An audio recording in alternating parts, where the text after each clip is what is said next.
1902-ci inqilab isə 17-20-ci illərə əhatə eləyir. Rəhbəri Xiyabani idi. Hər hansısa bir işi görməmişdən əvvəl birinci onu məsləhət edirik, sonra görürük də. Tutaq ki, son zəng eləyirik. Məsləhət edirik, sonra son zəng eləyirik də. Son zəng eləyib sonra məsləhət eləmirik ki, məqsəd milli hökumətin yaradılmasıdır. Bax, burada da ADF var.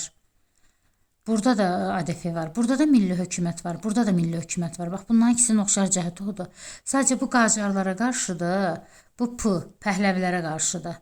Rəhbərdə Pişəvəri olub. P'la yadımızda saxlayaq, Pişəvəri olub. Bu Xiyabanidir, bu Pişəvəri. Bax, bu tam fərqlidir. Məşrutədir, parlamentdir, konstitusiyadır.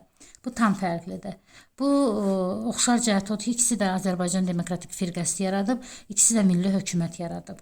Düzdür, bu azı yaşayıb, ikisi də islahatlar keçirib. İslahatlar keçirib. Fərq odur ki, islahatlar.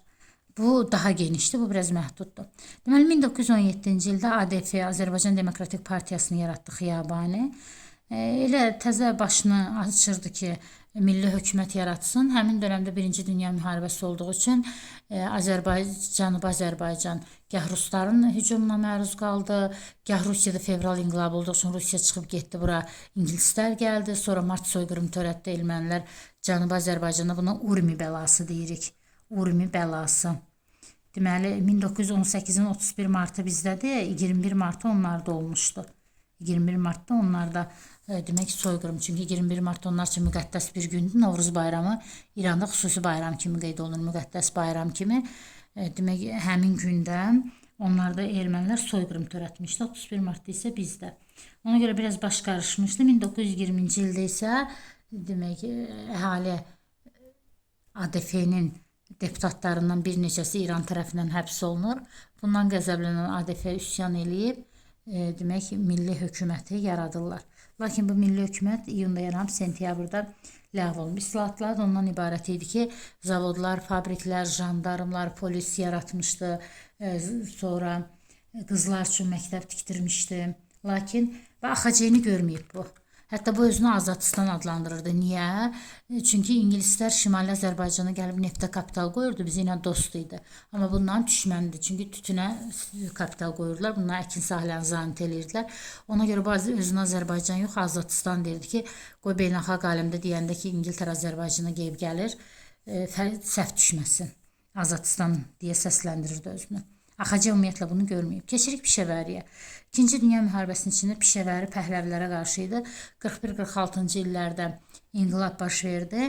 Demək, Pişəvəri nə edib? Pişəvəri 1945-ci ildə ADF-ni yaradıb.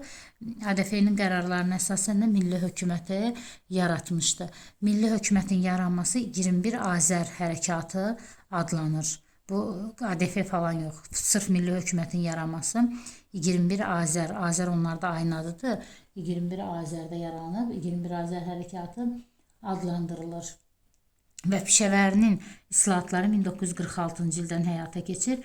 Baş hərflərini yığsaq adət alınır. Ən çox qəbula düşənlər aqrar islahat keçirib, kəndlərə torpaq paylayıb, dil haqqında qanun verib. Bütün Cənubi Azərbaycanda Azərbaycan dili əsas dili idi. Ənən əmək qanunu imzalayıb şəhərdə işləyənlərlə Tınandakı Təbriz Dövlət Universiteti. Qızlar məktəbi tikdirən Xiyabani idi. Təbriz Dövlət Universitetini açdıran isə Pişəvəri olub.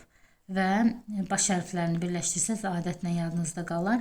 Xüsusən qəbullara düşən ən çox test bundan olur.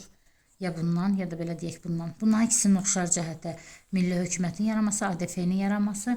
Sadəcə bir dənə ilinə baxın və bunun dövründə, birincidə ADF yaranıb 1917-ci ildə.